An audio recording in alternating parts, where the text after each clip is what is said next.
Will the women's basketball Final Four return to Charlotte, and will Charlotte get another WNBA team back in Uptown? Joining me to discuss that is Mitchell Northam from WUNC and the Women's Basketball Podcast, also an AP Top 25 voter. Mitchell, you were there at the Ally Tipoff, 15,400 or so folks. I think it was the biggest women's college game in North Carolina state history. What did you think of the atmosphere before we dive into what it could mean going forward? Yeah, I was really interested to see just what the crowd would look like because last year you had the star power of Caitlin Clark, and you also had a really good ranked Virginia Tech team coming off a Final Four that had some star power of its own.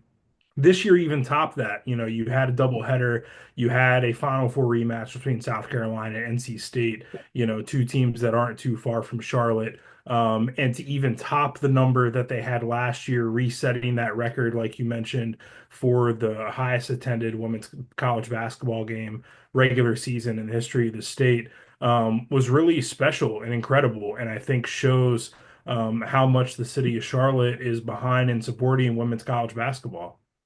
And again, co-host of the Women's Basketball Podcast, Mitchell Northam from WUNC and at WUNC.org.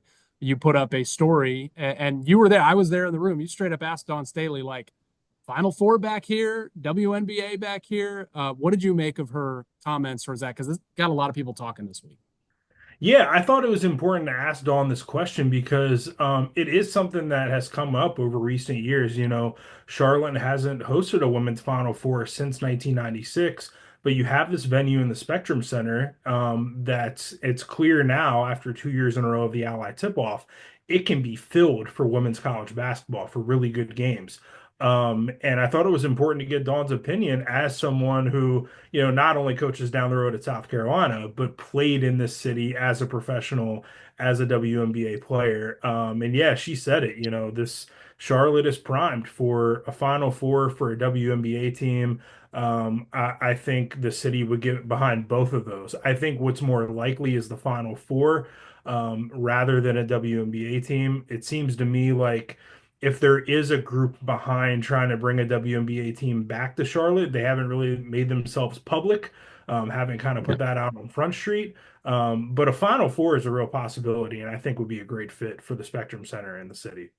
Just overall with the health of the women's college game in the Carolinas right now, obviously you have South Carolina, three-time national champions, number one team. They've won 40 straight. NC State was top 10 heading into that matchup. You've got Duke, North Carolina. Like how do things feel right now in terms of women's college basketball in this region? Yeah, I mean, across the country, women's college basketball is as popular as it's ever been. You know, last year's national championship game was the first time that more people watched the women's game than the men's. And yeah, you're seeing that here in this state too, and in South Carolina. You know, you have South Carolina at number one on top of the polls. They're probably going to compete for a national title again. They might run the table in the regular season again. And then, up the road here in the Triangle, you have NC State, North Carolina, and Duke all ranked in the top 25 of the AP poll. I think all three of them are going to be NCAA tournament teams this year. And all three of them, putting really good products on the floor and bringing fans out to their arenas. You know, NC State consistently sells out Reynolds Coliseum. North Carolina consistently brings in lots of numbers of fans in the Carmichael Arena. And Duke under Carol Lawson is really hitting its stride as well. What does it take for a city to get the women's Final Four? Obviously, Charlotte's, attracted more and more major sporting events over the years. They had the women's Final Four back in '96, but as you said, with the popularity of it, maybe takes a little more. And does a host school need to be involved, like maybe some of the regional rounds? Do you know? Yeah, so usually there is sort of like a host sponsor of sorts for the Final Four, whether it's a conference or it's a school. And I think with the ACC moving its headquarters to Charlotte here in recent years, I think you're going to see them put some weight behind getting some big events like this in Charlotte. At ACC tip-off in October, someone asked Jim Phillips, the commissioner of the ACC, hey, is there interest in bringing a women's Final Four here? And he said, yes, the interest is high. You're going to see the ACC women's tournament in Charlotte in 2027.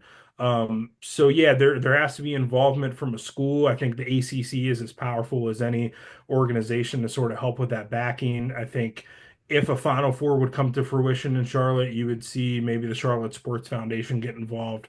They're behind the Duke's Mayo Bowl and the Ally Tipoff and some of these other events as well.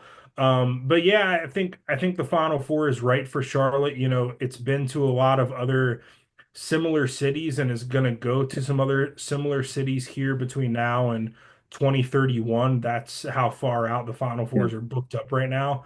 You know, Yeah. Tampa, Phoenix, Columbus, Ohio, Indianapolis, San Antonio, Portland, and Dallas. Those are some of the cities that the Final Four is going to be at in the coming years. The women's tournament also has this, second weekend sort of double regional thing going on where they play two parts of the bracket of the Sweet 16 Yeah. and the Elite Eight in one site. Greenville had it a couple years ago. In the next couple years here, we're going to see that in Philly and DC and Portland. Those are booked out through 2028. So maybe you see Charlotte get one of those before a Final Four and kind of see how that goes. Dawn Staley and her team, they've played everywhere. They've played in every event. I mean, they seem legitimately blown away by how they were treated at this event. How much could that help this city land those regionals and a Final Four?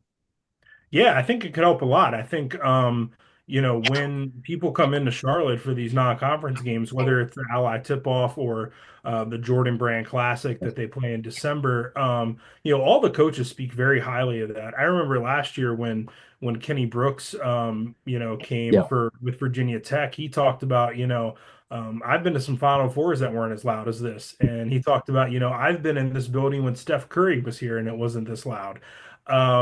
So yeah, I think all that stuff matters, especially when you have coaches who have accomplished a whole lot, coming to this event and saying, complimentary things about it. Whether it's Dawn Staley or Wes Moore or Kenny Brooks or Jan Jensen, them speaking highly about the city and that sort of event, I think can only be good things for Charlotte. And Mitchell, before we let you go, I do want to talk about WNBA for one more second. It feels like we're at the same point in Charlotte with that league that we are with Major League Baseball, where we know the leagues want to expand in the next 5 to 10 years. Charlotte is just vaguely mentioned because it kind of makes sense, but there is no, like you said, grassroots or even bigger push. So where is the WNBA at with its current expansion kind of plan, and where might Charlotte fit into that, and what would we need to kind of like up the ante a little?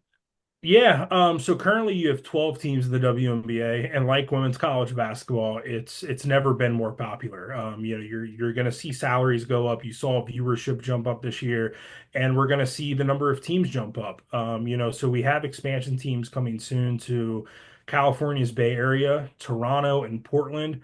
The WNBA has said that they want to have 16 teams by 2028. And there's a lot of teams and cities in competition for that sort of final spot. For now, that doesn't mean they could jump past 16, in future years, or things could change or whatever. But I think, Houston, Kansas City, St. Louis, Philadelphia, Austin, Pittsburgh, Nashville, Denver, maybe a spot in Florida. Right now, like those are the places sort of getting all the buzz. And yeah, when you see some of these conversations online, people mention Charlotte because this was a city that had one of the original WNBA franchises. The Sting made a WNBA Finals in 2001. They had stars like Dawn Staley and Andrea Stenson and Charlotte Smith, Tracy Reed, Vicky Bullitt, Mo Curry. I think it makes a lot of sense. I think this is a state that loves basketball, men or women. And I think a WNBA team would make a lot of sense here. But like I mentioned earlier, it doesn't seem to me like there is a group actively working, an ownership group trying to bring the W here. If they are, they're working very quietly and very underground and behind the scenes. Yeah, and if they are, I've been scooped, I guess, because I haven't heard of it either.